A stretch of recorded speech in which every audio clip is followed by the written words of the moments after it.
Hello friends, आज हम देखेंगे साइंस क्लास 10th का चैप्टर 6 का लाइफ प्रोसेसेस का जो थर्ड पार्ट देखेंगे।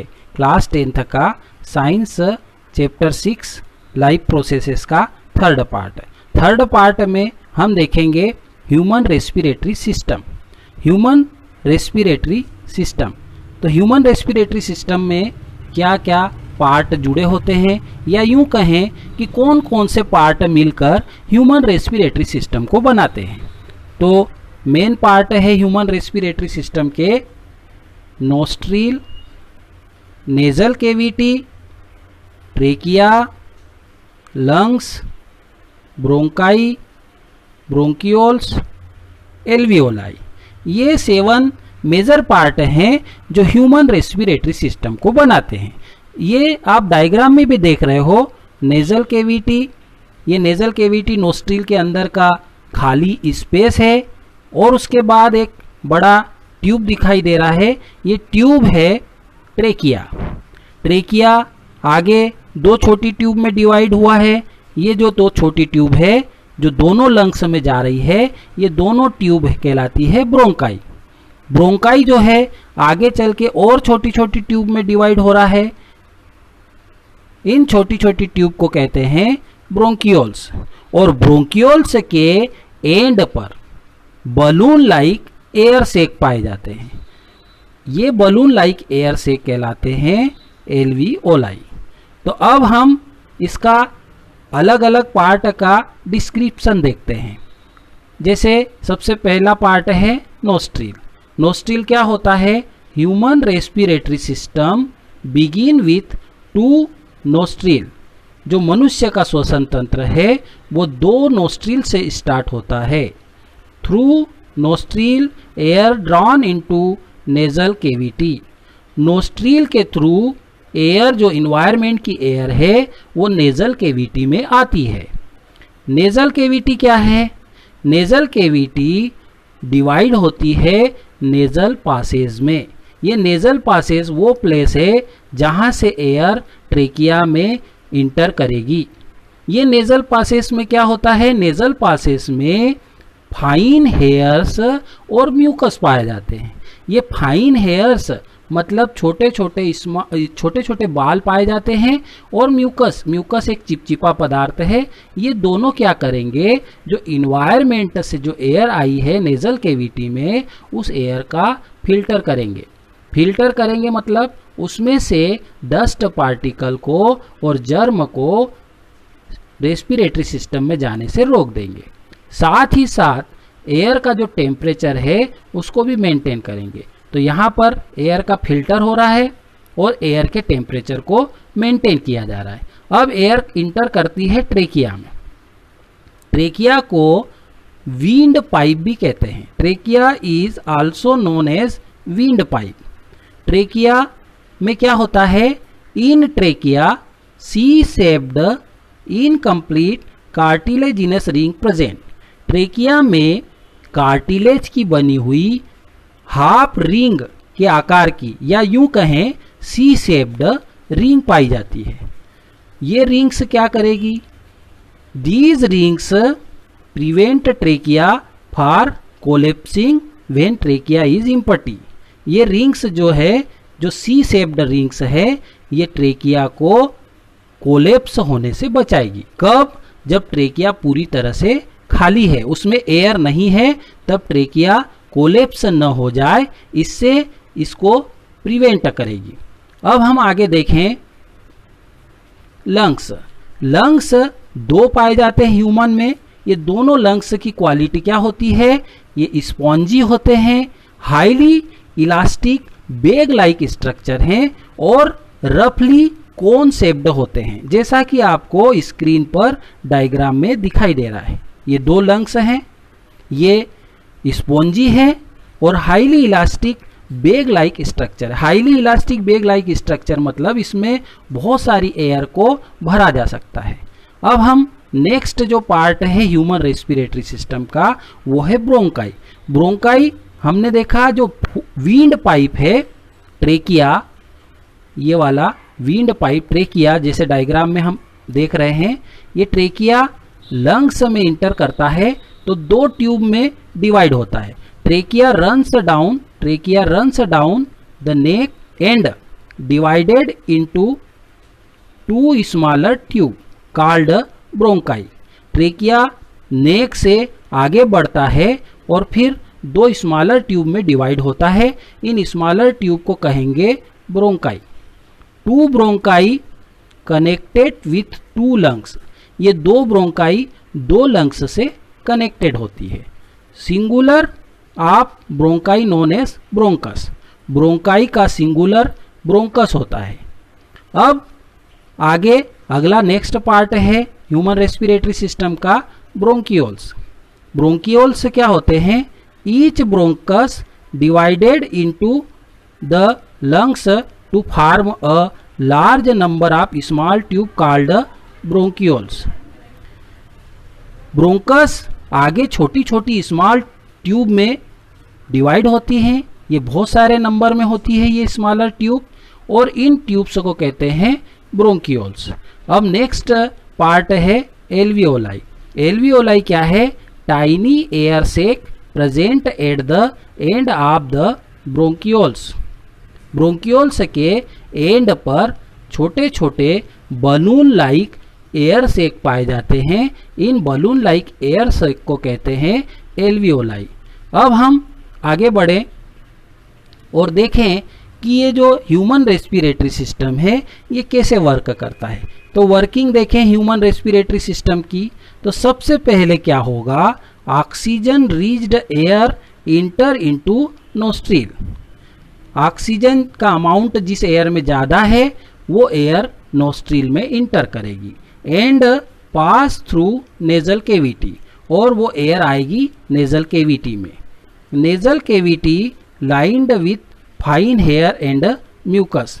नेजल केविटी में फाइन हेयर और म्यूकस है, ये क्या करेंगे? एयर को फिल्टर करेंगे, मतलब उसमें से डस्ट पार्टिकल को और जर्म को ह्यूमन रेस्पिरेटरी सिस्टम में जाने से रोकेंगे।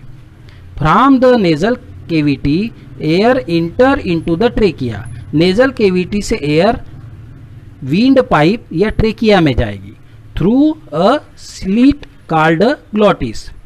ये जिस सील्ट से हो के ट्रेकिया में जाएगी उस सील्ट को कहते हैं glottis. After that air enter into bronchi, फिर एयर जाएगी ब्रोंकाई में एंड देन ब्रोंकियोल्स, फिर जाएगी एयर ब्रोंकियोल्स में।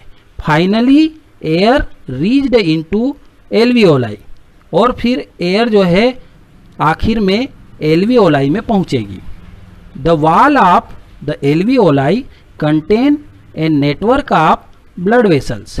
एल्वियोलाई की जो वॉल है उसके आसपास ब्लड वेसल्स का नेटवर्क होता है। जैसा आप डायग्राम में भी देख रहे हो, ये रेड कलर की ट्यूब और ब्लू कलर की ट्यूब दिखाई दे रही है जो बलून लाइक एयर सेक के आसपास नेटवर्क बना रही है। ये जो है ये ब्लड वेसल्स हैं जो कि अपना एल्वियोलाई को कवर कर रही है, एल्वियोलाई के आसपास नेटवर्क बना रही है। यहाँ पर गैसेस का एक्सचेंज होता है, एल्वियोलाई से गैसेस का एक्सचेंज होता है। The wall of alveoli contain a network of blood vessels in the alveoli. Alveoli में the gaseous exchange take place, यहाँ पर गैसों का एक्सचेंज होता है। The oxygen is taken into body, oxygen को बॉडी में लिया जाएगा and carbon dioxide is eliminate by the process of diffusion, और कार्बन डाइऑक्साइड को बॉडी से बाहर निकाला जाएगा। तो यहाँ पर जो प्रोसेस हो रही है, ऑक्सीजन एयर से या एल्वियोलाई से ब्लड वेसल्स में जा रही है, ब्लड वेसल्स से कार्बन डाइऑक्साइड एयर सेक में या एल्वियोलाई में आ रही है। इन दोनों के एक्सचेंज में जो प्रोसेस यूज हो रही है वो प्रोसेस है डिफ्यूजन। फिर ये जो ऑक्सीजन डिफ्यूजन के थ्रू ब्लड वेसल्स में गई है, वहाँ पर एक हीमोग्लोबिन नाम का पिगमेंट होता है जो आरबीसी के ऊपर पाया जाता है।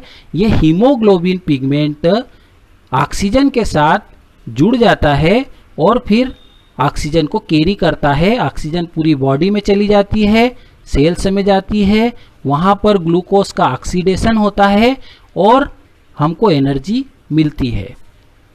वहां पर जब एनर्जी बनती है तब बाय प्रोडक्ट के रूप में वेस्टिजियल मटेरियल कार्बन डाइऑक्साइड बनता है। ये कार्बन डाइऑक्साइड ब्लड में डिजॉल्व होके ब्लड वेसल्स के थ्रू आता है लंग्स के पास, एल्वियोलाई के पास, और यहाँ से डिफ्यूज हो जाता है एल्वियोलाई में और फिर इसको बॉडी से रिमूव कर दिया जाता है। तो ये हुई ह्यूमन रेस्पिरेटरी सिस्टम की वर्किंग। अब हम देखें respiration in plant. Respiration in plant, plant में किस प्रकार से रेस्पिरेशन होता है, कौन कौन से पार्ट रेस्पिरेशन में भाग लेते हैं। तो जो पार्ट प्लांट में गैसों के एक्सचेंज में भाग लेते हैं वो 3 हैं, लीव्स, स्टेम्स और रूट्स। ये तीनों पार्ट प्लांट के गैसों का एक्सचेंज करते हैं। अब किस तरीके से करेंगे, तो सबसे पहले हम देखें exchange of gases in roots. Root में गैसों का exchange. The roots of a plant take the oxygen from the air present in between the soil particle by the process of diffusion. Root जो है वो सॉइल पार्टिकल के between जो air है उसमें से ऑक्सीजन को लेगी, और इस ऑक्सीजन को लेने के लिए कौन सी प्रोसेस यूज होगी, diffusion. Oxygen diffuse into root hair, oxygen soil particle से आ जाएगी रूट हेयर में and passes into other cell of the root, और रूट के अदर सेल को पास हो जाएगी फॉर रेस्पिरेशन। इससे फिर रेस्पिरेशन होगा। Carbon dioxide from the root cell, root cell के अंदर जो कार्बन डाइऑक्साइड है move out into the soil, वो क्या करेगी, सॉइल में आ जाएगी by the process of diffusion. यहां पर भी डिफ्यूजन होगा। तो डिफ्यूजन क्या होता है, higher concentration to lower concentration. जब गैसेस मूव करती है तो इस प्रोसेस को कहते हैं डिफ्यूजन। तो जैसे यहां पर ऑक्सीजन सॉइल पार्टिकल से रूट हेयर में जा रही है, तो यहां पर सॉइल पार्टिकल में ऑक्सीजन का कॉन्सेंट्रेशन ज़्यादा है और रूट हेयर में ऑक्सीजन का कॉन्सेंट्रेशन कम है। तो higher concentration to lower concentration oxygen move कर रही है। इसी तरीके से रूट हेयर में कार्बन डाइऑक्साइड का कॉन्सेंट्रेशन ज़्यादा है और सॉइल पार्टिकल में कार्बन डाइऑक्साइड का कॉन्सेंट्रेशन कम है। कार्बन डाइऑक्साइड रूट हेयर से सॉइल पार्टिकल में मूव कर रही है, higher concentration to lower concentration. जब भी गैस मूव करती है तो इस प्रोसेस को कहते हैं डिफ्यूजन। अब हम नेक्स्ट जो पार्ट गैसेस के एक्सचेंज में पार्टिसिपेट करता है प्लांट में वो है स्टेम।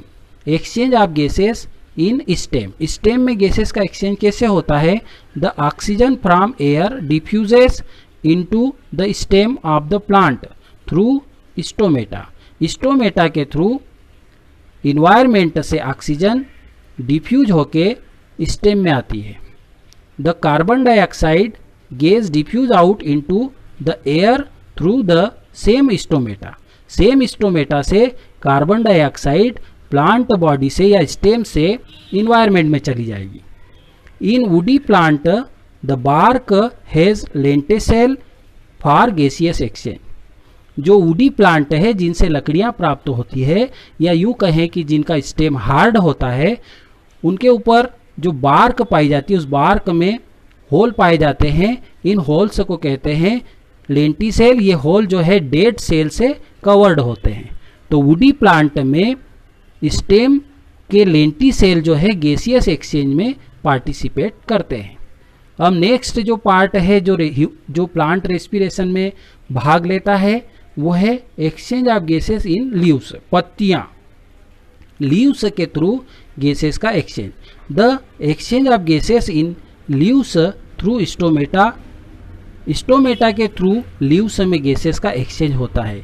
ये स्टोमेटा कहाँ पर पाए जाते हैं, present on their surface by the process of diffusion. ये लीव की सरफेस पे पाए जाते हैं और गैसेस का एक्सचेंज डिफ्यूजन की मेथड से होता है। यहाँ पर हमारा जो वीडियो है वो एंड होता है। आपको यदि हमारा वीडियो पसंद आया हो तो हमारे चैनल को सब्सक्राइब करें, लाइक करें और इस वीडियो से रिलेटेड कोई डाउट आपके माइंड में हो तो कमेंट बॉक्स में ज़रूर लिखें।